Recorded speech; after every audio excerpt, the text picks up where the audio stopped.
Hi everyone, welcome back to my channel. This is Stephanie with Stephanie Builds Wealth. On this channel, I am sharing my personal experience and holding myself accountable on this financial journey to pay off debt and build wealth from the lens of a first-generation American and growing up in a family that had very different, I would say, money values or understanding of money than people who grew up in America. But it turns out that's not exactly true, because even people who grew up here don't have financial literacy as I thought. So I'm sharing my experience with you on what I've learned and where I'm at and where I'm going. And hopefully, if that sounds like something you're interested in or resonates with you, please go ahead and hit that subscribe button, like these videos. It helps the YouTube algorithm get to more people and lets me know that you guys are responding to what I'm sharing with you.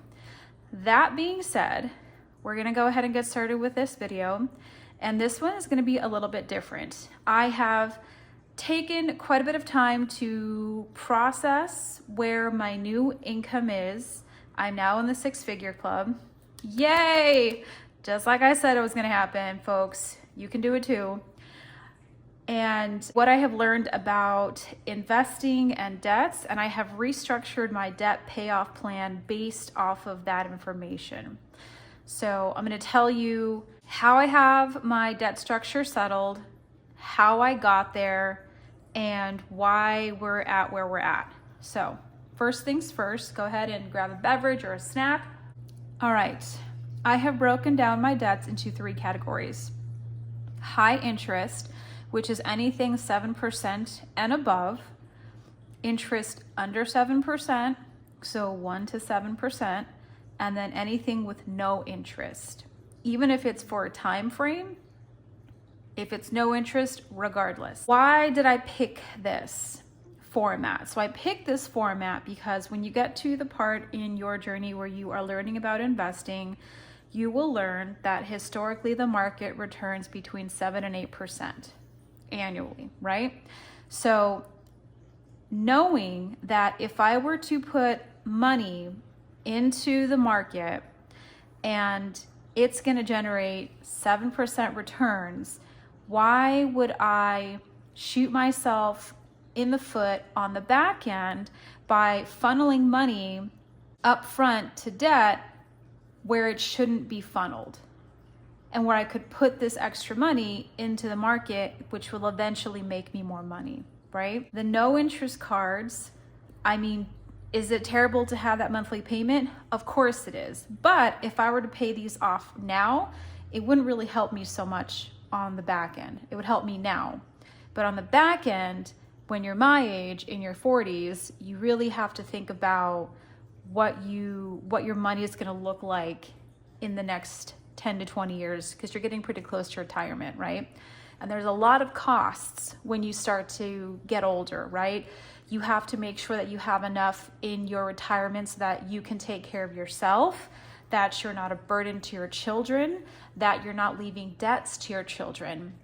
Also, as you get older, your children start to need you more, typically in their 20s and 30s, and then it tapers off in their 40s. And you want to be able to not coddle them, but help them when they truly need it, right? These are things I'm experiencing now with my parents as I'm in my 40s and they're getting into their 70s. I will not be going hard with my payoff strategy for anything that has no interest. I'll get to it when I get to it. Now, unless there's a time frame, right? So I have a time frame with this one, which is literally the end of this month. That'll be handled. And then I have September. The state is an indefinite. Granted, I don't make any late payments or have any issues. This will remain as zero interest. The mattress is zero interest until it's paid off. So these are not real concerns. Interest under 7%, which is, curiously enough, something I have found that when you have low interest debt, your monthly payments are really high. So as much as I would like to tackle these just to free up the monthly payment, because my debt to income ratio is so high right now, I just cannot afford to put an extra dollar towards anything that's not critical with interest, because the interest is what is going to eat you alive every single month. That compounds against you. So what I am focusing on very intently are interests that are 7% and above, which are typically credit cards. They will eat you alive. And a good way to look at credit cards, it's like a loan shark mentality, right? Sure, you do have this credit available to you, but if you use it and you don't pay it off within the month, you will pay dearly for that, and it will compound against you month after month. So what I have decided to do is, with the income that I have restructured it so that I have as much liquid money every single paycheck to knock out these debts. Ideally, one debt every month. Now, once I get towards the 3,000 and up, that's not possible to pay it off one every month, at least now.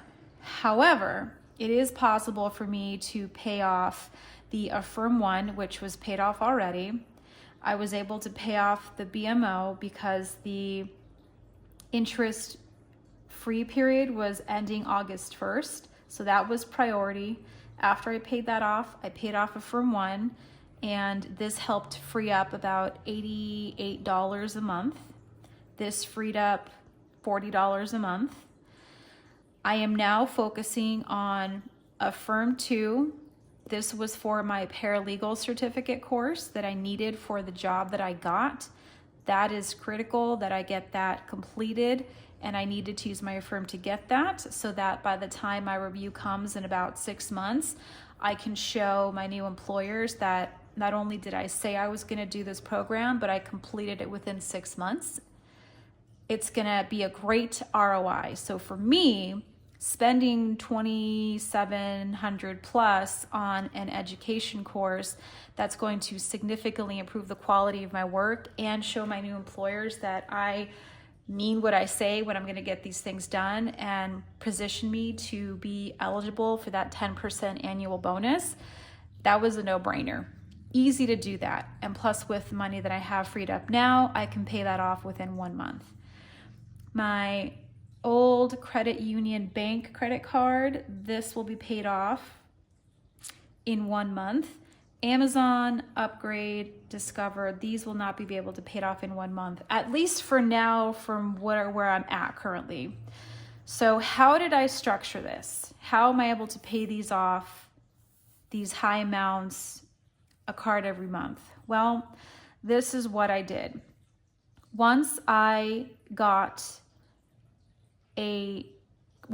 confirmation of what my new salary was going to be after taxes, after health insurance, after 401k investing, I went ahead and did 2 comparisons. One comparison was taking off everything on my previous credit card that I couldn't pay out of pocket with my old salary at my old company, right? There just wasn't money to do it. So I put the utilities and the monthly charges, like the prescription, cat food, and what have you, on that card because they had to be paid, right? So I did a forecast with taking everything off of the credit cards and just taking it out of my checking account. And I was surprised to see that even with my high salary, because my debt to income ratio is so high right now, meaning that I make 6 figures, but my debt is $74,000 and growing every month with the interest. If I were to take everything off of the credit card, the only liquid cash that I would have available to pay off my debt would be $120. That is not doing anyone any favors. That's not going to help me. I'll be paying this off until I'm in my 70s, and that's just not going to work. So I did another forecast that if I were to leave those charges on the credit card, how much liquid money would it free up every month to where I could make an actual dent. And then by the end of the year, my allowance is giving myself 5 to 6 months, 6 months at the max. December is the max I would want to do this. But I forecasted if I were to leave everything on the credit cards and not move it into my checking account, how much liquid money would I free up to pay off these critical debts?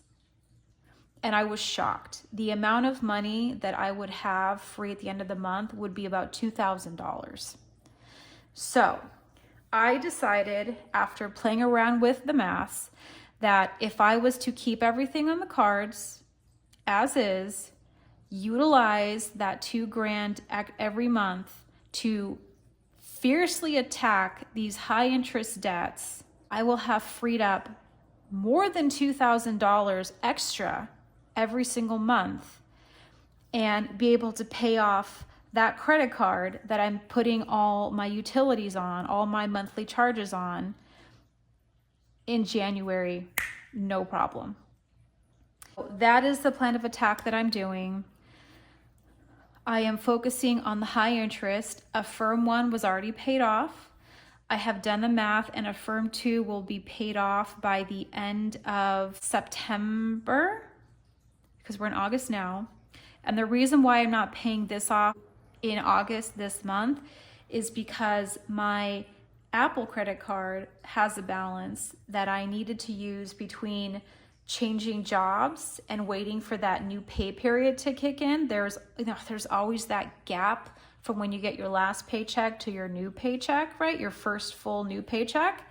So I ended up using my Apple card for that. And the interest doesn't start until August 31st. It's just a normal credit card with a normal billing period. However, if I don't pay off that balance by the end of this month, I will start paying interest on this balance.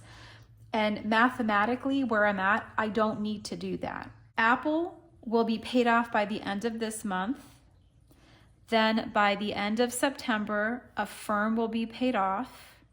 By the end of October, Bank CC will be paid off. This will free up an extra $1,000. By the end of, I'm really going to try hard to knock out Amazon and Discover One by December, and then Upgrade will be my focus starting in January. However, I will have to take off all of the charges that I'm putting on my credit card to make this possible, to free up that money possible. It has to come off by December, because at that point I will be close to $3,000 or $4,000, and I simply cannot allow another credit card with high interest to start racking up. I will have to take everything off of this card by January and reevaluate in January 2025 how much liquid money I have to knock out this Upgrade consolidation loan. And then once I pay this off, I can start attacking my car loan next. Because I'm at the stage where I've had this car loan for 4 years now, the majority of the payments are going to the interest. So putting whatever extra money that I get after paying off the Upgrade consolidation loan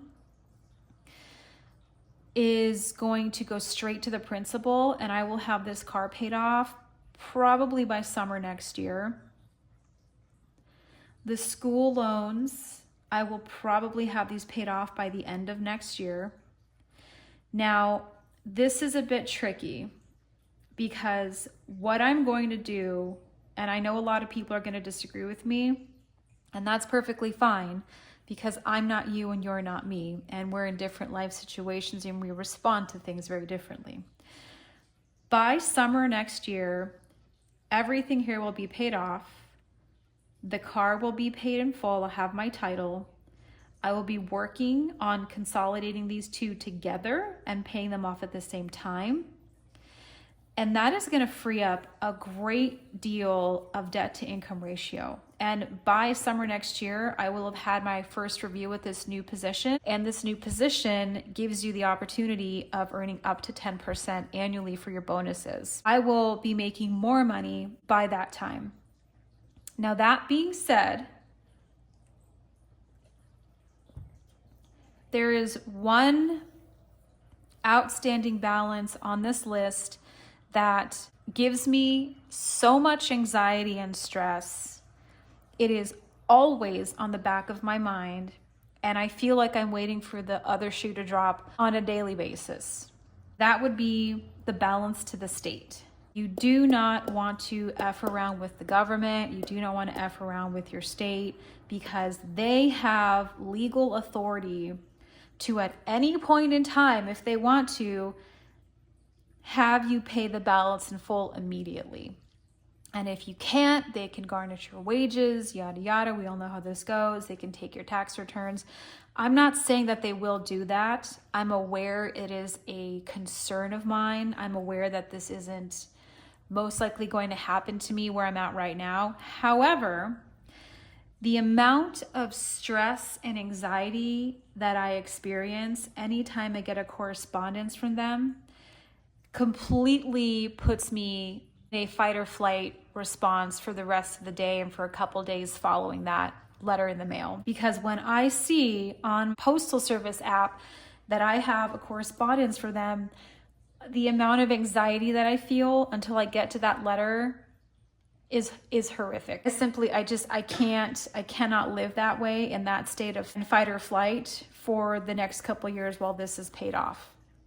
I simply refuse to experience that. My plan is by next summer, ideally spring, right? I'm only going off of summer because I'm not calculating whatever raise I'm going to get by next year, because it's impossible to calculate that. So, and we also know that if you try to calculate your financial plans without actually having the money already in your account, it's a disaster, because rarely it goes that way. You think, oh, I'm going to get this, that, and the other from this person's going to pay me back, or I'm going to get that. You cannot factor in money that you don't actively already have. It is just too dangerous, and you're going to set yourself up for failure. It's going to happen. By next summer, ideally by spring, middle of spring, all this will be gone. The car will be gone, and that'll free up a significant chunk of debt to income ratio. Right? My salary will be higher, my debt will be lower, I'll only have my 2 school loans, the state to really consider. Everything else is going to go, this will be gone by the end of the year, so that credit's gone, balanced out to zero, so I'll have that much extra additional on my credit line. This will easily be under $2,500 by this time next year. The state will be several $1,000s lower. So the plan is, by the time I get these paid off, the car is paid off, Discover 2 is paid off, the mattress balance has gone down, the state balance has gone down, the school balances have gone down, I will have freed up enough available credit that I am going to get a loan to pay off the state in full and just be done with it. And then the extra money that I have a month will go straight to the principal, and I'll pay that off over time.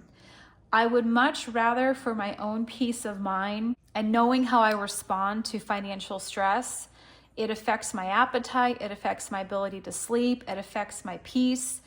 If I don't have to experience that, I'm just not going to. And that's the end of that. And people will disagree with me. It's not your call to make, it's my call to make, and that's what I'm gonna do. So I will end up getting another loan at some point between spring and summer next year. In my opinion, the return on investment is so worth it emotionally and physically. And knowing that I'll have a lot more income, these will start to pretty much be paid off. My debt will be very, very little. My positive liquid cash will be much higher. My investments will be higher. I'm okay making this strategic call to go back into debt for the peace of mind that this will give me. Also, keep in mind, because I'll have more income and my financial health will be so much better by that time, the chances of me getting a high interest rate loan are going to be so low that it won't even matter.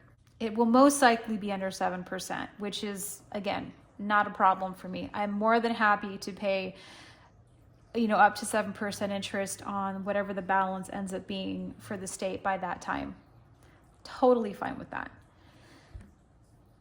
So I also want to share the money psychology aspect of what it has been like going from a low income to a high income switch. The feeling of peace that I have knowing that my paycheck is going to cover my necessities and give me more than enough money to play around with for where I'm at right now in my life. The peace of mind that gives me is unmatched. Let me tell you, it has been 4 years since I have felt that type of peace, and having it and then losing it and getting it back is just unmatched. I want you all to experience what that's like, to wake up in abundance and go to bed with abundance and move through your day with abundance, knowing that your accounts will never be in the negative again. They just won't. Now, I should disclaim that, like, if you're responsible, obviously, if you're not responsible, that's just not going to happen. I can't believe I have to say that, but we live in a world where people don't have the ability to critical think anymore. So have that disclaimer if you need it. Also, I'm experiencing a bad habit that comes from scarcity that I am playing around with how to reprogram. So for example, when I get my paycheck and I see all this money that I have that I can put towards paying off debt aggressively, there is a very strong response in my body to immediately use all that money to pay off debt. Now, the problem with that is that it comes from a scarcity mindset where I have all this money now and I need to put it towards paying off debt because I might not have this money next week. That is a very destructive thought process to have. I'll tell you why. I have experienced many times in this debt, I would say cycle, debt journey, because they're both really the same, where I get so focused on putting as much liquid money towards my debt as possible that inevitably at some point I will end up having to use a credit card because I didn't put any money aside for expenses that I knew were going to happen or that were unexpected. And that puts you back into the cycle of having to use your credit card, where if you had just took a beat and realized, I'm going to be okay, I have plenty of income coming in now, I don't have to just scramble, I don't have to fight the other rats for a piece of cheese. And that is an interesting experience that I am feeling in my body when I get my paycheck. So what I'm going to implement, and I've had to really sit down and think about this, so how I'm going to work on that is when my paycheck hits, I know exactly how much has to go to bills. I know how much has to go to debt, and I'm going to force myself to put a little bit of money aside and start slowly filling my sinking funds, because my previous thought process in my low income and scarcity mindset was, as soon as I got my money, I would pay off all the necessities. And if I had money left over, I would put whatever scraps I could into my sinking funds. And it inevitably would happen where I would have to use those sinking funds and they weren't funded. And it just put me in more debt. And then the cycle continued, and then my numbers grew and grew and grew over the years. So, knowing that I am in an abundance era of my life, that my paychecks are giving me a great deal of income, I have allocated what's going to go to monthly expenses, what's going to go to debt payoff, and I am going to start calmly and patiently filling up all my sinking funds one by one, so that when I need to use them, they're full and I do not have to go back into credit card debt while I'm aggressively paying off these high interest debts. It's easy to say that, but when you start experiencing it in your body and those moments come to you, it is a real test of character. Do I have the constitution to break this habit and create a new one? Especially because it feels so wrong in your body to not follow that path you've been doing for a while. It takes a great deal of constitution and mentally holding yourself accountable and trusting your body to say, hey, body, relax. We're okay. We're okay now. We don't have to think this way. We don't have to feel this way. And if you just trust me, I'm going to show you that taking $100 out of the equation and putting it into the cat fund, which is the most likely used sinking fund, is gonna come in handy when your cats inevitably get into some nonsense and you have to take them to the vet. And guess what? When the bill comes, you already have the liquid money. You don't have to put a penny of it back onto debt. And reprogramming that old behavior with the payoff of the new one, which would be checking out at the register and not having to use your credit card, that is the moment that the old behavior is recorded over with the new one. And the emotional response, the mental response you have towards trying something new will start to get easier and easier every time you do it. So it takes time. I understand, like, I get it. Financially, my situation changed overnight, but the mentality aspect of the relationship with money, the emotional aspect with the money, and the experiences that occurred with the money, that is going to take a little bit of time to reprogram and write over. But you can do it. You just have to be patient, and you have to be okay with feeling uncomfortable for a little bit until the new habit is recorded over the old one. Like, think of an old CD, right? You have a CD full of songs and then you burn a new one over it, right? And then the old songs are gone. And that's what this is like here. You can be uncomfortable for a short period of time. I am choosing to be uncomfortable and very strict with my money and, living like I don't have a lot, because where I'm at with my debt is absolute critical mass. It is very difficult to have more debt than what you make, or have your debt be almost equal to what you make in a year. That is a very dangerous, very hard road to live in. And it is such a critical part of the path in the payoff journey, the financial journey. It can go either way for you. I am choosing to be very intense with my payoff and very strict with my money, because these have to be paid off within 5 to 6 months so that I can course correct with that one credit card I've been putting all my monthly expenses on by January. And then between February and June, free this up so that I can get the loan and knock out the state. And then by the end of next year, the only thing I'll have to worry about debt-wise will just be paying off the state. That's it. That's it. So right now, this is very uncomfortable, but if I can just take a beat and be uncomfortable until the middle of next year, end of next year, we're going to be looking at this page as we go on month after month, and these are just going to get knocked out, and my financial health will start going up. And I'll actually be able to share with you guys, look, my debt's going down, my money's going up, and here's where my money's going up. It's going up in my sinking fund, it's going up in my investment, it's going up in my retirement. That is what you have to hold on to when you're working through old money habits and writing over old money scripts that don't serve you anymore. This is a critical skill I feel like a lot of people have lost over the last couple generations, is that they don't know how to be uncomfortable for a year or two. They need instant happy gratification.